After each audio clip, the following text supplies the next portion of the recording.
सतर्क हो जाओ, क्योंकि ये 3 सेकंड में आपका यहाँ का पार्ट गायब कर देगा और पूरी जिंदगी 3 सेकंड में खत्म। नेक बैंड्स आजकल एक्सप्लोड कर रहे हैं। अब ये कम मात्रा में कर रहे हैं वो बात अलग है, लेकिन अगला कौन हो जाए किसको पता। देखो, आपके ईयरफोन के अंदर का हर पार्ट ओके है, सही है, सिर्फ उसके बैटरी को छोड़कर। ईयरफोन के बैटरी के अंदर कई फ्लेमेबल सब्सटेंस होते हैं, यानी वो केमिकल जिसमें आग लग सकता है, और आमतौर पे ये फटने वाला केस लो क्वालिटी ईयरफोन में होता है, या फिर ईयरफोन के ओरिजिनल चार्जर से ना चार्ज करके उसको अगर कोई बाहर से झोला छाप चार्जर यूज करता है तब होता है ये। ईयरफोन के बैटरी में lithium cobalt oxide LiCOO2, lithium iron phosphate और भी कई केमिकल्स होते हैं, मतलब उतने से एरिया में डेंजर पैक्ड रहता है। पर हाँ, ये उतना भी डरने की बात नहीं है, क्योंकि 5-6 करोड़ ईयरफोन्स में एक के साथ ऐसा होता है, तो बहुत रेयर है। जो लो क्वालिटी ईयरफोन्स होते हैं वो जल्दी ओवर हीट हो जाते हैं, और ये जो फटने वाले इंसिडेंट्स है ये सारे ओवर हीटिंग के ही चलते होते हैं। और थोड़ा मोड़ा ओवर हीट हो, ईयरफोन गर्म हो, वो ठीक है, लेकिन कभी कभी इतना गर्म हो जाएगा कि आप छू नहीं पाओगे उसको, और इस केस में फटाक। लखनऊ उत्तर प्रदेश के आशीष कुमार जायसवाल, राजस्थान के राकेश कुमार नगर और ऐसे कई लोग हैं जो कि इसके फटने का शिकार हुए हैं।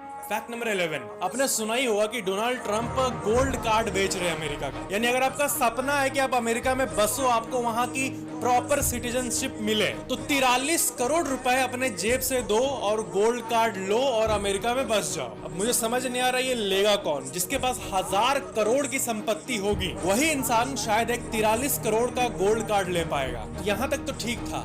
अब क्या हो रहा है, एक और देश है नरूरू नाम का, ये एक आइलैंड है। अब ये भी अपना कार्ड निकाल के सिटीजनशिप बेच रहा है, और एक कार्ड का प्राइस 91 लाख रुपए रखा है इंडियन रुपए में बोले तो। मतलब अब हमारे दुनिया में क्या हो रहा है कि देश नागरिकता बेच रहे हैं कार्ड के रूप में और ह्यूज अमाउंट ले रहे हैं, और ये एक ट्रेंड बन चुका है, एक प्रचलन। अगर आने वाले टाइम में और भी देश ऐसा ऐसा कार्ड निकाले तो चौंकना मत। फैक्ट नंबर 10, दिल्ली के एम्स में, इंडिया के सबसे बड़े हॉस्पिटल में अब डी एडिक्शन सेंटर आने वाला है, और आम डी एडिक्शन, आम नशा छुड़ाने वाला नहीं, बल्कि इंडिया में अब ऑफिशियल हो रहा है डिजिटल डी एडिक्शन सेंटर आने वाला है। वैसे ज्यादातर लोग तो इंटरनेट को अपने फायदे के लिए यूज करते हैं, नॉलेज गेन करने के लिए, मस्ती करने के लिए ऐसे, लेकिन कुछ लोग भयंकर सीरियस लेवल पे एडिक्टेड हो जाते हैं। उसी नशे को छुड़ाने के लिए डिजिटल चीजों का नशा AIIMS literally de addiction centre लाया है। ऐसे सेंटर जो होते हैं वो इंडिया के बाहर बिल्कुल कॉमन है, जापान, अमेरिका, ये सब जगह पे। इंडिया में कोई मेजर ऑर्गेनाइजेशन ऐसा लाया नहीं था, बट अब हो चुका है। इसमें पता है क्या क्या आएगा, internet addiction, mobile addiction, TV addiction, यानी जो भी पिक्सल वाली चीजें हैं सब कुछ डिजिटल वाली। फैक्ट नंबर 9, चैनल को सब्सक्राइब करके बेल आइकन पे क्लिक करके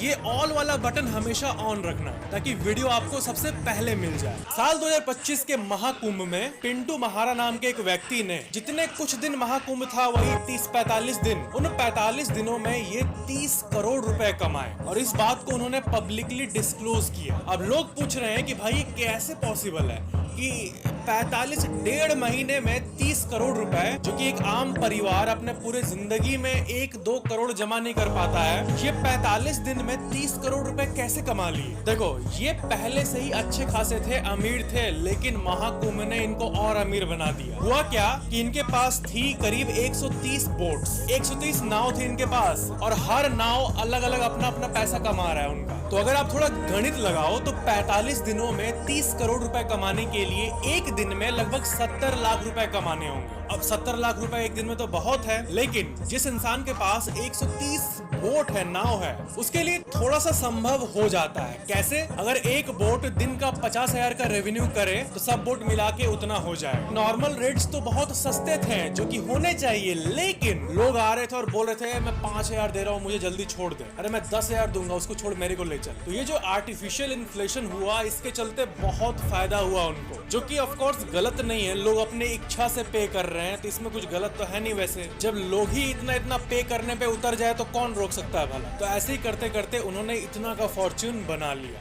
महाकुंभ में लोग डेस्परेट थे जाने के लिए कि कब वो नहा के जल्दी निकले। मैं ऐसे ऐसे लोगों को जानता हूँ जो 60-60 हजार रुपए पर हेड दिए हैं, जो थोड़े कंपनी के मालिक वैसे टाइप के लोग होते हैं, उनकी बात कर रहा हूँ, ताकि वो जल्दी से अपना काम पूरा करके वापस आ सके। तो ऐसे ही ये कहानी हुई और पूरी जिंदगी की एक फॉर्च्यून बन गई। फैक्ट नंबर 8, भाई बधाई हो, ऑस्ट्रेलिया की कंपनी ने फाइनली SBI को बना